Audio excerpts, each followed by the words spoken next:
I'm Emily Mackler. I'm a clinical pharmacist that works with the Symptom Management and Supportive Care Clinic within the University of Michigan Comprehensive Cancer Center. And I'm Danielle Carces. I'm a registered dietitian that also works with the Symptom Management Clinic at the Cancer Center. Vitamin D is involved in a number of processes that are essential for good health. The one that we know the most is with calcium absorption and bone health. Additionally, it's beneficial for muscle strength as well as promoting immune function and reducing inflammation.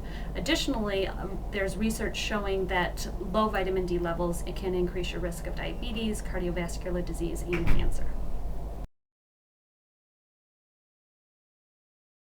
There have been some studies that have shown benefit with vitamin D supplementation in the prevention of cancer. Most notably, there has been some data with the prevention of colon cancer and recently breast cancer in patients taking vitamin D versus those who have not. One issue with these studies is that they compare groups of patients who took a combination of calcium and vitamin D versus those who took no supplementation at all. And so whether vitamin D provides benefit on its own is yet to be determined. In addition, we're not clear what dose of vitamin D supplementation provides benefit. At this time, the National Cancer Institution does not recommend standard supplementation for cancer prevention beyond that of the recommended daily allowance.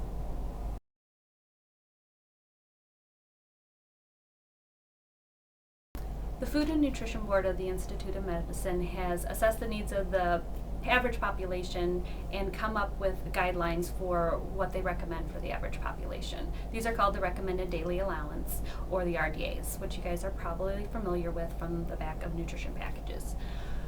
The RDA for vitamin D is 600 IUs or 15 micrograms per day, and that's for people who are age 1 to 70 years of age. And then once you hit 70 or past 70, they recommend actually more of an 800 IU or 20 microgram dosing.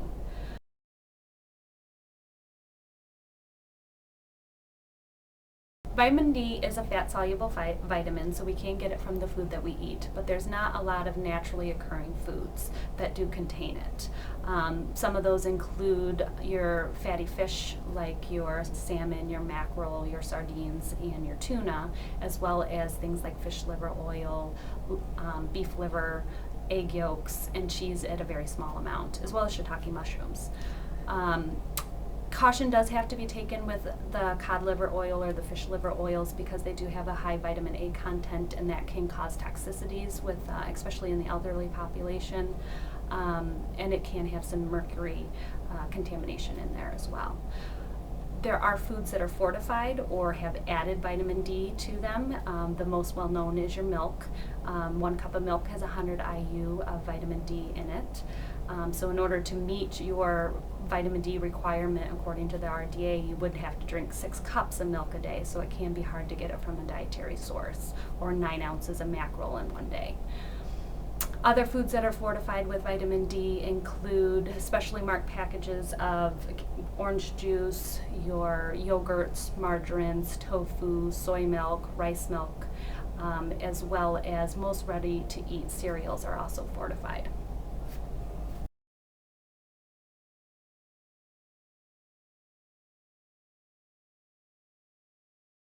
You can be deficient of vitamin D even after receiving the recommended daily allowance. The reasons for deficiency could be related to an underlying disease condition. So patients who have a kidney disease or liver disease, patients who are alcoholic or who experience obesity could all be at risk for vitamin D deficiency. In addition, certain drugs can contribute to vitamin D deficiency, notably patients who are receiving steroids. This can contribute to low vitamin D levels, as well as some drugs that are used to treat seizure disorders, and a blood thinning drug called Coumadin. We can check vitamin D levels in your bloodstream, and that is done in patients where we worry about them being at risk for vitamin D deficiency. There's a blood test called 25-HD, which stands for hydroxy vitamin D. And this blood level can be tested, and you may see that your healthcare provider wishes to supplement you with a higher level of vitamin D to treat the deficiency that's seen.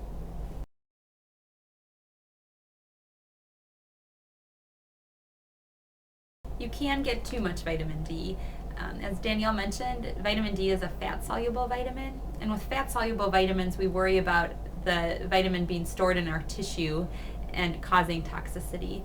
The side effects related to too much vitamin D are primarily related to vitamin D's effect on calcium and the side effects related to too much calcium in your bloodstream. And what we see with that are a couple things. We can see that patients become dehydrated and have symptoms related to that. They can also develop some kidney side effects related to the calcium deposition or the calcium depositing in the kidneys. And finally, they can have some confusion or mental status changes related to high calcium levels. Most sources recommend a maximum supplementation of 4,000 international units of vitamin D per day. There may be cases where your healthcare provider is recommending a higher dose, but that would be under their monitoring and following of your vitamin D levels.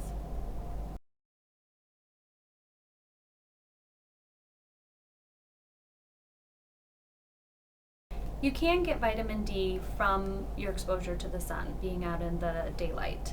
If you happen to live in Michigan, our sunlight exposure is limited to 5 to 6 months out of the year, so you can be deficient during the winter months when you are stuck inside or covered up from head to toe with coat, gloves, and hat. With that in mind, we are also recommended to use sunscreen on a daily basis, and the sunscreen will block the UV rays, the UVB rays that we need in our skin in order to make the vitamin D. There are more consistent ways in order to get vitamin D than from the sunlight because we don't have the differences of seasons, and we get that through supplements.